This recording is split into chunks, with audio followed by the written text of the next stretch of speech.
Hey guys, it's Rai here, and I have a video for you today where I'm going to be giving you guys a channel update, going over some recent Xbox One news and a juicy rumor I heard about it, as well as kind of giving you my thoughts and a quick short little review on the Battlefield 4 Second Assault DLC, which dropped this past week. So let's go ahead and get to it. Now the first thing I want to talk about here is just give you a quick rundown about what I've been doing here lately. I haven't posted a video in a couple weeks, and just wanted to give you guys an update. I basically got a new job. As what happens with a lot of people, you get a new job, you start working more, different hours, things like that, and you have less time to do a thing like this, which to me is my labor of love. I don't make any money off this. I do it because I have somewhat of a background in video and audio editing, but really I just do it for fun, just to put something out there, and just because I enjoy doing it. I enjoy the comments, I enjoy my community, my subscribers, helping you guys out, giving and getting feedback, and just I really enjoy that part of it. And in a lot of ways, guys, I'm inspired really by my son. When I do these videos, he tells me something about, Dad, how do I do this, or I can't do this, or something like that. A lot of times he'll say, Dad, I'm no good at Battlefield 4 because of this or that. And so then I use that to kind of then springboard into doing some of these videos here and getting some ideas for him. So but yeah, basically that's why I haven't posted any videos lately. I'm going to try to post this one and at least get back to posting at least one a week, maybe two a week if I have the time, and just get these posted here. Now, that being said, I do plan on getting an Xbox One here shortly. Many of my friends have made the jump from this 360 to the Xbox One now, and I look forward to doing that here rather quickly here within the next, probably this next couple weeks here, before Titanfall comes out. I kind of told myself that's probably when I was going to end up getting one, and I figure now's the time to go ahead and get one. So I should be able to post some Titanfall stuff, some Battlefield 4 stuff on the Xbox Ones. I'm going to pick that up as well and start playing on those big 64-player battles and things like that. And I hope that the game now runs well enough on the Xbox One to really, kind of get into playing it and stuff like that.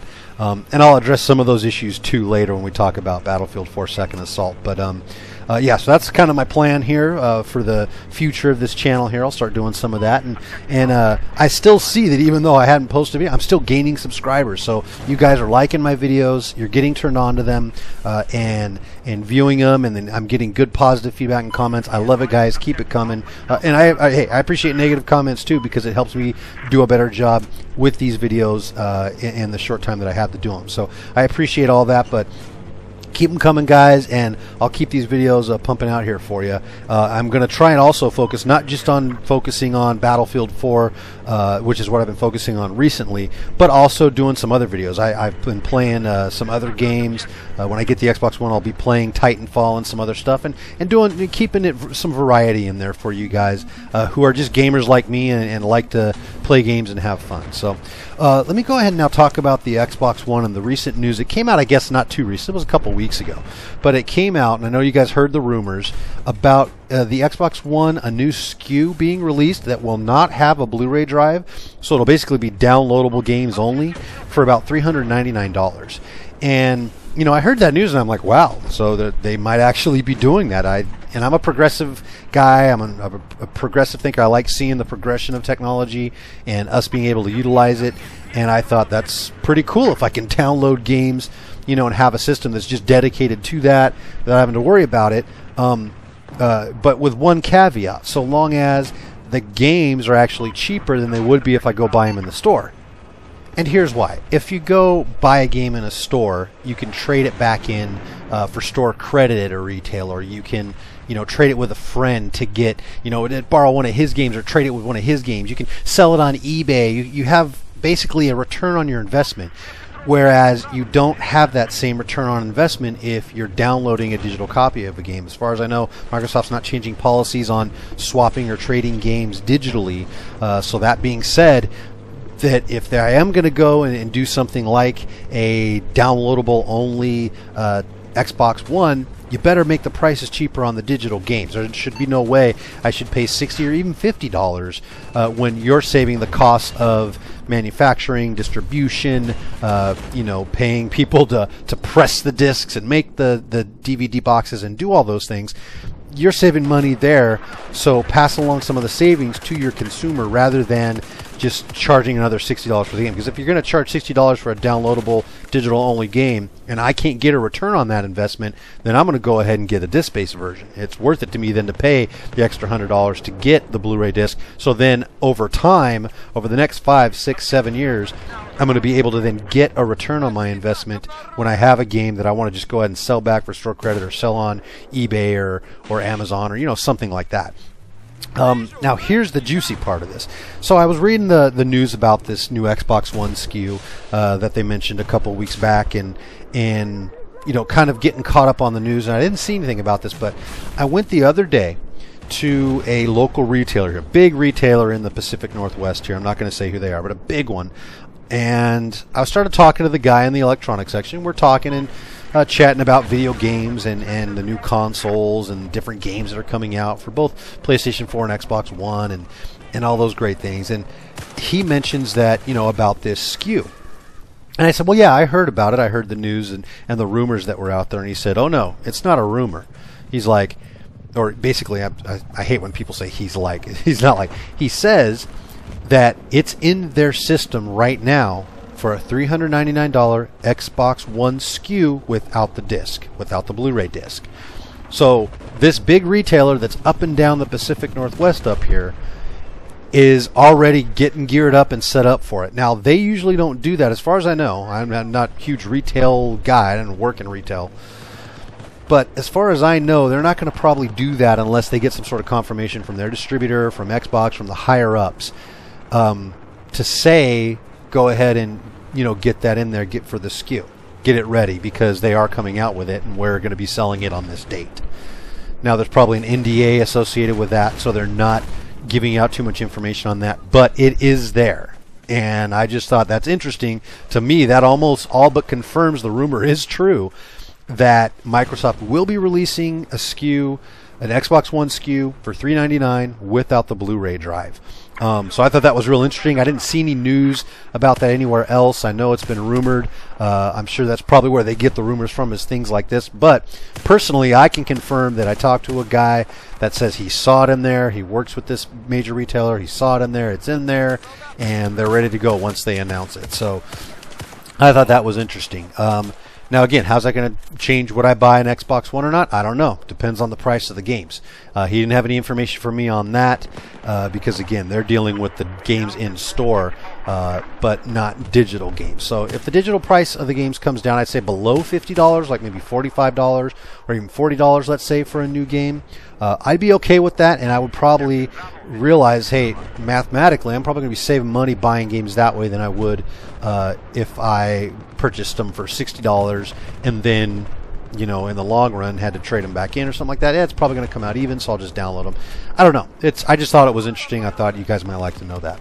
Now on to Battlefield 4 Second Assault. So Second Assault dropped last week, and at least on everything but the Xbox One, because those guys had it for a long time. And I just thought I'd give my initial impressions on it. So far, the way the maps are laid out, I like it. I like how, especially, for example, Caspian Border, feels like and looks almost like a different map. I almost didn't recognize it when I first saw it because, it's supposedly now it's after a big nuclear weapon or something like that goes off, and basically the whole area's wiped clean, and so there's a lot less brush and foliage. I remember going over by some of the flags, and it would just be, trees everywhere and brush everywhere, and now that's gone. It looks a lot more open now. It's longer sight lines. The bridge that's basically cutting across the middle of the map now really makes it different. The new pathways they made, the little secret underground waterway that you can get through and then get up into the tower, and the tower that comes crashing down. And I was really impressed with that map. I thought they did Caspian Border well with this. I thought it was really well done, really, really cool. I liked it. The other ones, Firestorm, still feels kind of the same. It doesn't feel like they did a whole lot to it, but just put a bunch of stuff around that catches on fire. So yeah, it lives more up to its name now, a Firestorm. At least on the Xbox 360, the Levolution event of taking the crane down, it's really because the smaller maps on the Xbox 360 and the PlayStation 3. It doesn't really come into play because it's in an area where the crane will come down. It's in an area where there's no flags over there. There's nothing really going on in a normal Conquest match where it's going to do anything. So I just kind of thought, well, that's cool for that, but if you have a main section of the map, why not do something in there rather than kind of one off over to the fringe here, and something other than these smaller Levolution events where I'm just setting a puddle of oil on fire or something like that. It's still a good map. I'm not saying it's not a good map. It's still a decent map. And again, I haven't gotten a ton of time into it to really dive into it. I haven't even unlocked all the weapons yet that are new and stuff like that, which is usually one of the first things I do. But I'm getting used to playing it more, and we'll see if that one improves for me. Metro, what's there to say? It's still Metro.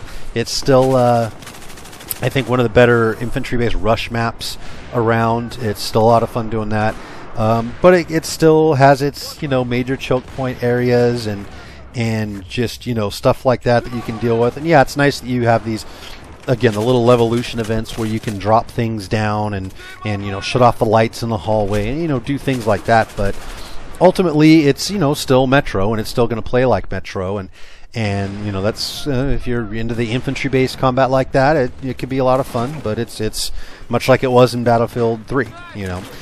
Gulf of Oman, I've never been a huge fan of Gulf of Oman. I have to admit it's not been one of my favorite maps. Although I can see why so many people do like it, because of the layout of it. It's one of the few maps in Battlefield 4 where it plays just as well in certain parts of the map being infantry, and as it does in other parts of the map being a tanker or in an IFV or some sort of armor. And it still plays that way. I do like, again, Levolution event, I haven't seen the crane come down yet. I know there's a crane you can bring down in it. But I do like how there is the sandstorm that comes in. That really changes the game. Again, Gulf of Oman is one of these maps where you will just get guys camping up on the crane, sniping all round long, doing things like that. Well, that kind of, when that sandstorm initially comes in, really blocks a lot of their sight lines, and they can't do much with it. I actually switched to a DMR with a FLIR scope that I had set up for just that situation, and I absolutely loved using that. When that sandstorm came in, I'm shooting guys through the dust, and they can't see me. They know I'm there. They hear the shots. They can't see me though because I'm using a FLIR scope, and they're blinded by the dust storm. So really cool way to kind of change the map. That was what we were supposed to see in China Rising, as far as I could tell. We were supposed to have fog on Guilin Peaks and a snowstorm or something like that come in on one of the other maps. But we didn't see that, and which is unfortunate. I still think they should do something like that to really make those maps feel more like Battlefield 4 maps with these different Levolution events. They've given it to the Second Assault. They've given that treatment to Second Assault, but I haven't seen it to others. So I'd like to see those in the China Rising maps that we had come out a few months back. Okay, what am I missing here? So we got that one, Firestorm, Caspian Order, Firestorm, Metro, and Oman. That's pretty much it. So that's kind of my thoughts on them. The game overall, it has improved. I honestly, guys, just got burnt out with it after a while because of some of the issues that it still has, really. I played Battlefield 3, that was my game for 2 years in a row. It wasn't only my only exclusive game. I would take breaks to play other games. But that was the game I always came back to. I loved it, and in large part because of how well it played, how well the netcode was, how responsive everything was. It wasn't perfect by any stretch of imagination, but it is the best, military style multiplayer shooter that money can buy. You Call of Duty fans, that you might disagree, but that's an infantry shooter. It's different. I've always said that's comparing apples to oranges. That's a military shooter. That's an infantry shooter. This is an actual war game where you have, everything: tanks, jets, helicopters, and it's not being controlled by AI. You're controlling them. Pilots, your teammates are controlling them.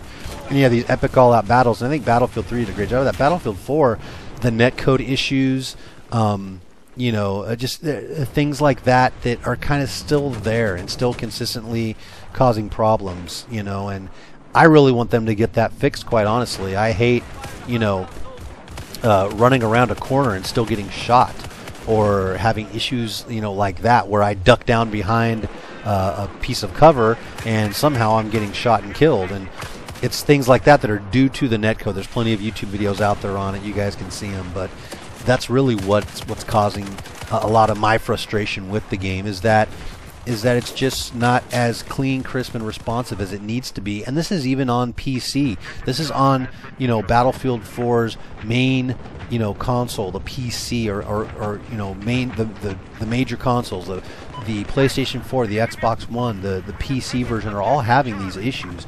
And to me, it's just kind of, you know, frustrating when I get into a game and I play, and I've said before to many of friends, oh, you know, this game's going to be great when it gets out of beta. It still feels in so many ways like we're in the beta phase of it. It just, the polish isn't there, and you know, it gets frustrating after a while. And a lot of my friends, unfortunately, too, have also gone on and played Xbox One, so I haven't seen them on playing as much, and I have to go solo. And you know, going solo in this game is not nearly as fun as playing with your friends. Well, anyways, guys, I do appreciate you guys sticking around and hanging out with me here for this long video, and me going on my diatribe. Again, I do plan on keeping this channel alive, getting some videos up, and maybe even getting some better quality stuff here. I plan on investing some more money into this channel, and you know, doing some things like that to really go ahead and, you know, just improve it that much more for you guys, and keep the positive feedback coming. I do this for the love of it and for you guys, the subscribers, and I just hope you all enjoy it. Anyways, until next time, this is Rai. Take care. Happy gaming.